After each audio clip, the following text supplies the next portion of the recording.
क्या वजह है कि आप लोग इतने सालों से एक सीट भी नहीं निकाल पाते, जबकि ये समझा जाता है कि सुकमा, दंतेवाड़ा, ये जो रीजन है ये सीपीआई का गढ़ है। चुनावी रिकॉर्ड के हिसाब से काफ़ी ख़राब है। सुकमा के क्या मुद्दे हैं? यहाँ के जो जल जंगल ज़मीन का जो लड़ाई है वो मुद्दे हैं। इकलौते आदिवासी नेता जो हैं कवासी लखमा, 25 साल से तो वो लगातार जीत रहे हैं। आप कैसे उस किले को भेद पाएंगे जो उन्होंने अपना साम्राज्य बना लिया है? नहीं, कोई ऐसा किला नहीं है जिसमें भेदा ना जा सके। क्यों बस्तर में नक्सलवाद आज भी इतना प्रेवलेंट है और ये कैसे खत्म होगा? ये जो माओवाद का जो प्रॉब्लम है इसको बातचीत के माध्यम से हल किया जाना चाहिए।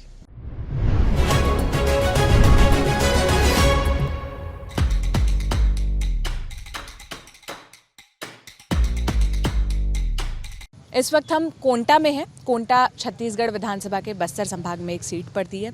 इस सीट से जो छत्तीसगढ़ के आबकारी मंत्री हैं कवासी लखमा, वो पिछले 25 साल से 5 विधानसभा चुनाव में जीत दर्ज करते आ रहे हैं। इसी सीट से जो सीपीआई की तरफ से चुनाव लड़ रहे हैं इस बार, लेकिन वो निर्दलीय सीपीआई नेता है लेकिन निर्दलीय चुनाव लड़ेंगे। मनीष कुंजाम जी हमारे साथ हैं। मनीष जी, आप बस्तर में, मैं कहूँ बस्तर क्या पूरे छत्तीसगढ़ में सीपीआई के सबसे बड़े नेता के तौर पर देखे जाते हैं। क्या वजह है कि आप लोग इतने सालों से एक सीट भी नहीं निकाल पाते, जबकि ये समझा जाता है कि सुकमा, दंतेवाड़ा, ये जो रीजन है ये सीपीआई का गढ़ है? नहीं, आपका सवाल बिल्कुल सही है। देखिए, यही नहीं बल्कि पूरे देश में लेफ्ट पार्टियों की स्थिति काफ़ी ख़राब है। इस बीच में चुनावी रिकॉर्ड के हिसाब से काफ़ी ख़राब है। और क्योंकि ये जब से उदारीकरण की नीति आया तब से चुनाव में बहुत ज़्यादा संसाधनों का, धन, पैसों का इस्तेमाल शुरू हो गया है। कभी बहुत सीमित साधनों से लोग चुनाव लड़ते थे, अब तो लोग हर तरीके के हथकंडे अपना रहे हैं। आज साधारण आदमी चुनाव नहीं लड़ सकता है, बिल्कुल नहीं लड़ सकता है। उनके पास करोड़ों अरबों रुपये हो वही चुनाव लड़ सकता है, ये स्थिति है। इन वजह से भी चुनाव में ठीक ठाक रिजल्ट नहीं आ पा रहे हैं जी। बस्तर के क्या मुद्दे हैं, सुकमा के क्या मुद्दे हैं, किन मुद्दों को लेके आप उतर रहे हैं? देखिए, हमारा तो बाकी जो मुद्दे हैं है, लेकिन हमारा तो मुद्दा स्पष्ट रूप से है कि एक तो रोजगार का मुद्दा है और लोकल भर्तियों का मुद्दा है। दूसरा, यहाँ के जो जल जंगल ज़मीन का जो लड़ाई है वो मुद्दे हैं। तीसरा, यहाँ बहुत सारे जो कर्मचारी हैं, संविदा में हैं, अंशकालीन हैं, जो काफ़ी लंबे समय से संघर्ष कर रहे हैं, उनको न्याय दिलाने का मुद्दा है। तीसरा है, चौथा है, इस बस्तर के अंदर बहुत संघर्ष हुए हैं, लड़ाई हुई है, बहुत खून खराबा हुआ है। हम यहाँ शांति चाहते हैं, शांति के पहल हम करना चाहते हैं जी। सुकमा के जिस सीट से आप चुनाव लड़ने वाले हैं, ये सीट जो अभी आबकारी मंत्री हैं छत्तीसगढ़ सरकार में और इकलौते आदिवासी नेता जो हैं कवासी लखमा, उनका गढ़ माना जाता है। 25 साल से तो वो लगातार जीत रहे हैं। लोगों के बीच भी कहा जाता है, आदिवासियों के बीच, कि उनका बहुत नाम है, लोग दादी लखमा बुलाते हैं।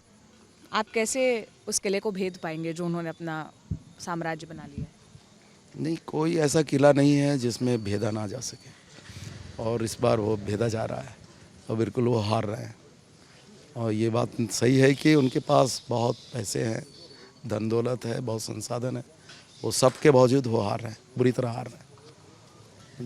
मनीष जी, जब भी बात होती है नक्सलियों की और साथ ही साथ कम्युनिस्ट की, तो दोनों को जोड़कर देखा जाता है। ये कहा जाता है कि माओवादियों को कम्युनिस्ट पार्टीज़ का समर्थन है, या वो उनके लिए उतना ज़्यादा मुखर नहीं है, उनके खिलाफ नहीं कहते हैं। आपका क्या स्टैंड है? देखिए, ये स्पष्ट है, जितना आप लोग जो प्रेस में आप लोग देखते हैं, पढ़ते हैं, लिखते हैं, ये अलग से कहने की ज़रूरत नहीं है कि उनकी पॉलिसी अलग है, हमारी पॉलिसी अलग है। वो देश की संविधान को नहीं मानते हैं, हम देश की संविधान को मानते हैं। हम चुनाव लड़ते हैं, वो चुनाव नहीं लड़ते हैं। बुनियादी तौर पर यह फ़र्क है। और दूसरा ये है कि वो यदि चुनाव में हमारा मदद आने इस तरीके का कोई अगर हमारे बीच अंडरस्टैंडिंग होता तो हम तो चुनाव कभी हारते ही नहीं। आपने कहा कि ये जो 25 सालों का जो सूखा है या वनवास है, आप कैसे तोड़ेंगे? तो ये वनवास का सवाल ही नहीं होता अगर वो हमारा मदद करते, ठीक है, कोई सवाल ही नहीं। वो कोई भी चुनाव हम हार नहीं सकते थे अगर वो मदद करते थे। इसलिए ये तो केवल कहने की बातें हैं और लोग इस तरीके का सिगुफा छोड़ते हैं, अफवाह करते रहते हैं। तो हमारे साथ केवल इतना है कि वो बहिष्कार करते हैं इलेक्शन का, हम चुनाव लड़ते हैं, ये बुनियादी फ़र्क है। और इस बार मुझे लग रहा है कि अंदर के इलाकों के लोग भी वोट देंगे। आप स्वयं हल्मगोंडा जाकर आए, बहुत ही अंदर का इलाका है, वहाँ के लोग भी इस बार वोट करना चाहते हैं। आप लोगों से भी चर्चा किए होंगे कि हम वोट करेंगे, तो आप वहाँ के लोग अगर वोट करेंगे तो निश्चित रूप से वो हम ही को वोट करेंगे। मनीष जी, जब मेनलैंड इंडिया के लोग बस्तर के बारे में सुनते हैं तो अक्सर उनको पता चलता है यहाँ पे होने वाली नक्सली गतिविधियों के कारण, हमला होने के कारण, और जो आए दिन होती रहती हैं, जो खबरों का भी हिस्सा बनती है। क्यों बस्तर में नक्सलवाद आज भी इतना प्रेवलेंट है और ये कैसे ख़त्म होगा? आप क्या रास्ता देखते हैं? नहीं, मैं सोचता हूँ कि देश और दुनिया में कहीं पे भी इस तरीके का जो भी लड़ाई है उसको आप केवल हथियार के दम पर ख़त्म करें, मैं उनके पक्ष में नहीं हूँ। उससे बहुत नुकसान हो जाता है, समाज का, लोगों का, फोर्स का भी, हर तरीके का, उनका भी। तो मैं सोचता हूँ कि ये जो माओवाद का जो प्रॉब्लम है इसको बातचीत के माध्यम से हल किया जाना चाहिए।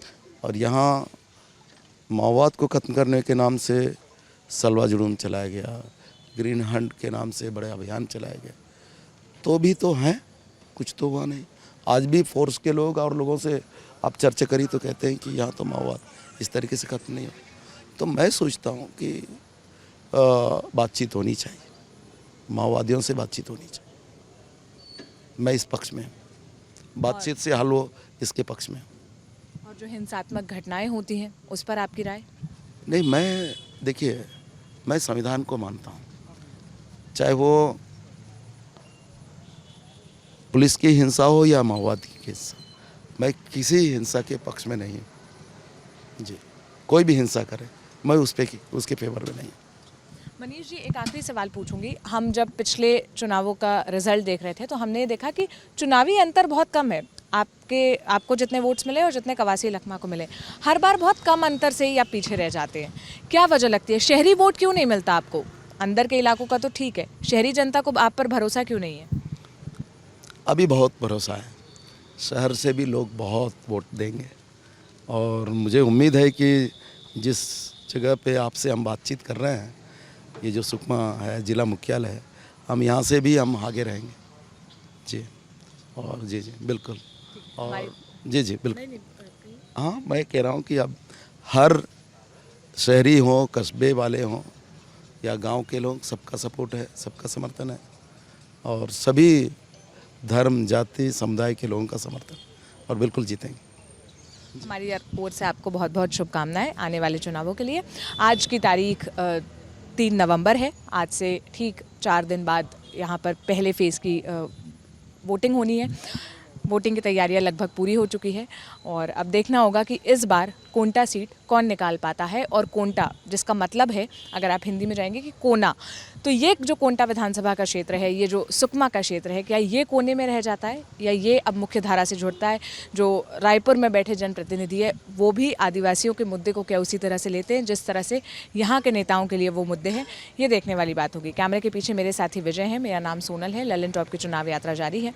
हम अलग अलग विधानसभा क्षेत्र जाएंगे और वहाँ के मुद्दे, वहाँ की समस्याएं कवर करने की कोशिश करेंगे। अगर मनीष जी जैसे कोई नेता हमें राह चलते मिल गए तो हम उनसे एक छोटा सा इंटरव्यू भी करेंगे कि आखिर वो किन मुद्दों को लेकर इस चुनाव में उतर रहे हैं। शुक्रिया।